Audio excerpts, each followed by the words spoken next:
गीता एक गांव की लड़की है और उसकी शादी शहर में विपुल से हो जाती है। गीता की सास सविता बहुत पढ़ी लिखी और मॉडर्न महिला है। शादी के कुछ दिन बाद गीता, तुम आज शाम को तैयार रहना, हम डिनर बाहर ही करेंगे। इसकी क्या जरूरत है जी, मैं घर पर ही खीर पूरी बना लूंगी। अरे नहीं नहीं, खीर पूरी वाला डिनर नहीं, हम कुछ साउथ इंडियन और चाइनीज खाएंगे। ठीक है, मैं तैयार होकर आपसे मिलूंगी। विपुल अपने ऑफिस चला जाता है। अरे बाप रे, ये क्या खाना होता है? हमारे गांव में तो मैंने कभी ऐसे नाम भी नहीं सुने। चलो शाम को जाकर देख लूंगी। शाम को विपुल आता है और गीता विपुल के सामने आकर खड़ी हो जाती है। देखो जी, आपके आने से पहले ही मैं तैयार होकर बैठी हूँ। अरे ऐसे कौन तैयार होता है? क्या हुआ जी, मैंने लाल रंग की अच्छी सी साड़ी तो पहनी है, इसमें क्या कमी है? ये सारे बाल तुमने सिंदूर से रंग लिए हैं और इतनी मांग क्यों भरी है? अरे आईने में जाकर अपने होंठ देखो, कैसी लिपस्टिक लगाई है, और ये कपड़े देखो अपने, जाओ जाकर बदल कर आओ। हाँ, तो क्या पहन कर आऊं? जो मर्जी पहन लो, वैसे भी अब मैं कहीं नहीं जा रहा, बना लो यहीं पर खाना। दोनों खाना खाकर सो जाते हैं।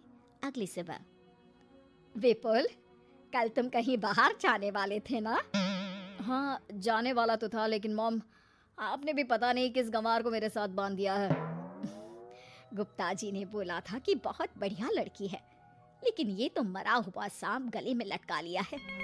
मॉम, मैं मेरे दोस्तों के सामने भी इसे नहीं ले जा सकता, क्योंकि अगर किसी ने इसे देख लिया तो मैं दोबारा मुंह दिखाने के लायक नहीं रहूंगा। ए जी, क्या मैं इतनी बुरी हूँ? पहले तो अपना नाम देखो कि क्या नाम है, इतना ओल्ड नेम, गीता। तो नाम तो बदला भी जा सकता है। मैं तो तुझे ही बदलना चाहती हूँ, मेरा बस चले तो तुझे आज ही बदल दूं। माँ जी, आप ऐसा क्यों कह रही हो? अरे चल हट गंवार कहीं की, खबरदार अगर मुझे माँ जी कहा तो। अभी तो मैं इतनी हॉट और जवान हूँ और तूने मुझे बुढ़िया बना दिया। माँ, मैं तो ऑफिस जा रहा हूँ, थक गया इससे। विपुल ऑफिस चला जाता है और सविता शाम को अपने कुछ कपड़े गीता को देती है। गीता, आज तुम्हें आखिरी मौका दिया जा रहा है, अगर तुमने कोई गड़बड़ की तो मैं तुम्हें घर से निकाल दूंगी। ये कपड़े पहनकर बाहर आ जाओ। ये तो जीन्स है माँ जी। हाँ तो क्या हुआ, पहन ले। गीता जीन्स पहन लेती है, लेकिन वो उन कपड़ों में बहुत ज्यादा असहज महसूस करती है।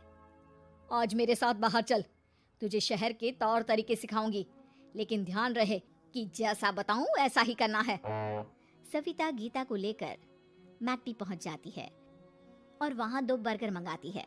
माँ जी, ये क्या है? माँ जी नहीं मॉम, बर्गर है ये, चुपचाप खा लो, मेरी बेइज्जती मत कराओ। और जींस को बार बार पकड़ क्यों रही हो, और इस टॉप को नीचे क्यों खींच रही हो? मत करो ऐसा, नहीं तो सब समझेंगे कि तुमने ऐसे कपड़े पहली बार पहने हैं। गीता बर्गर को हाथ से तोड़कर खाने लगती है। सविता गुस्से में वहां से आकर कार में बैठ जाती है। गीता भी पीछे पीछे आती है। मॉम, क्या हुआ? मैंने तो अब कुछ भी नहीं किया है। चुपचाप गाड़ी में आकर बैठ जाओ। सविता गीता को लेकर घर आ जाती है। अगले दिन गीता, मेरे कुछ फ्रेंड्स आने वाले हैं, तुम किचन में जाकर तैयारियां करो, और भगवान के लिए आज ऐसा कुछ मत करना कि मेरी नाक कटा दो। मैंने भी ये शॉर्ट्स पहने हैं, तुम भी अच्छे कपड़े पहन लेना। सविता के फ्रेंड्स आ जाते हैं और गीता तैयार होकर नाश्ता हाथ में लेकर बाहर आती है। इस कमार ने ये क्या पहन लिया? गीता ने एक शादी वाला लहंगा पहना है और वो उसको संभाल नहीं पा रही है, जिसकी वजह से वो नीचे गिर जाती है। सारी फ्रेंड्स हंसने लगती है। सविता ने गीता को कस के 2 थप्पड़ लगा दिए और उसे हमेशा के लिए घर से निकाल दिया। मैंने आज गीता को उठाकर घर के बाहर फेंक दिया है। अब किसी मॉडर्न, समझदार और पढ़ी लिखी लड़के से शादी कर लो बेटा। यस मॉम, आपने आज सच में बहुत ही अच्छी खबर सुनाई है। मैंने तो न्यूज़पेपर में ऐड भी दे दिया है, पढ़ी लिखी मॉडर्न लड़की शादी के लिए तुरंत संपर्क करे। और माँ, वो खूबसूरत भी तो होनी चाहिए।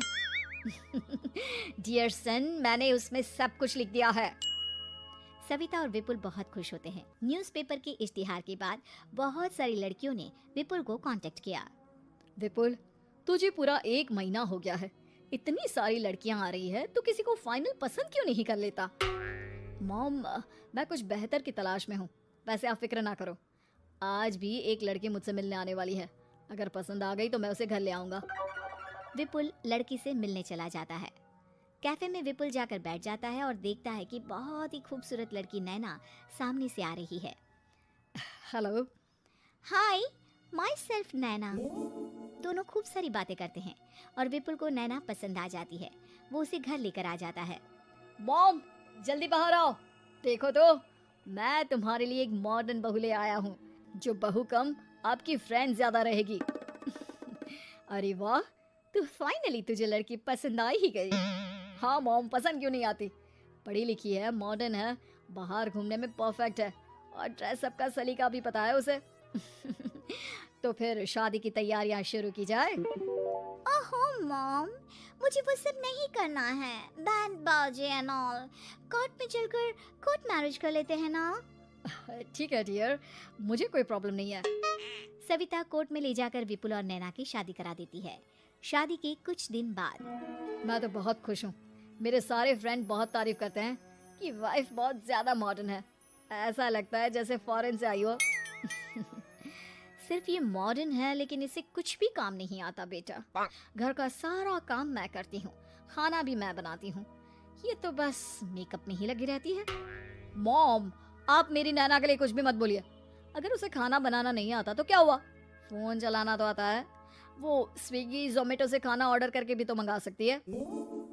अभी तो बहू को आए 4 दिन भी नहीं हुए हैं और तू है कि उस माता जी के गुणगान गा रहा है, जैसे कि मैं तो कुछ हूं ही नहीं। तभी नैना वहां आ जाती है। मुझे आज अपने घर जाना है। तो मैं तुम्हारे साथ चलूं क्या? नहीं, मैं खुद कार लेकर चली जाऊंगी। नैना बेटा, मैं सोच रही थी कि हम भी तुम्हारे पेरेंट्स से मिल लेते हैं, क्योंकि आज तक हम मिले ही नहीं हैं। मॉम, मेरे पेरेंट्स से तो आप पहले ही मिल चुके हो। हम कब मिले? मैं गीता हूँ। क्या? क्या? तुम गीता कैसे हो सकती हो? जब माँ ने मुझे इस घर से बाहर निकाल दिया था, तो मैंने अपनी सारी सेविंग्स को खुद की लर्निंग और मेकओवर पर खर्च कर दी और वापस इस घर में आ गई। आज मेरी आंखें शर्म से झुक रही है। मुझे माफ कर दो, मुझे तुम्हारे साथ वो व्यवहार नहीं करना चाहिए था। मुझे भी माफ कर दो बेटा।